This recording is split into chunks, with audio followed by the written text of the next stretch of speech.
அனைவருக்கும் வணக்கம். நான் பிரபாகர், ஜோதிடர். ஓம் சிவாய நமக. சிவசக்தி, திருச்சிற்றம்பலம். இன்று பிறந்த நாள் காணும் அனைவருக்கும் வாழ்த்துக்கள்.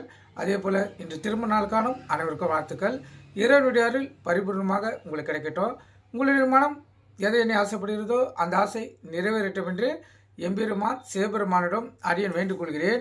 இப்போ நான் என்ன சொல்ல போகிறேன்னா, இப்போ நேற்று ஜாதகம் பார்க்க வந்தவங்க ஒரு அறுவை சிகிச்சைக்காக அவங்க எந்த நாளில் அறுவை சிகிச்சை செய்தால் அறுவை சிகிச்சை வெற்றி பெறும்னு சொல்லி கேட்குறதுக்காக வந்தாங்க. அது அடிப்படையிலே இந்த நான் கருத்தை தெரிவிக்கிறேன். நீங்கள் எந்த ஜோதிடரும் போய் பார்த்து கேட்க தேவையில்லை.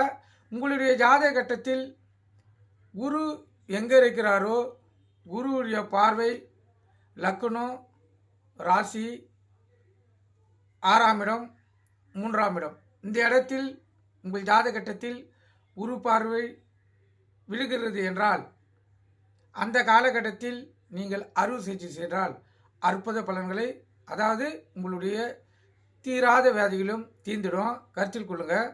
நோயை கொடுக்கிறவரும் குரு பகவானே, நோயை குணமாக்குவரும் குரு பகவானே. குரு திசை கோடி நன்மைகளை செய்யும், ராகு திசை கோடி பாவங்களை செய்யும். இரண்டும் ஜாதகர்களுடைய நடைமுறை வாழ்க்கையில் 100% பொருந்தக்கூடியது. தீராத வியாதிகளை ராகு திசை கொடுத்து மிகவும் கஷ்டமான சூழ்நிலையை ஏற்படுத்திவிடும். ஆனால் குரு திசை நல்ல வசதி வாய்ப்பை ஏற்படுத்தி சிறப்பான வாழ்க்கையை அவங்களுக்கு ஏற்படுத்தி தரும்.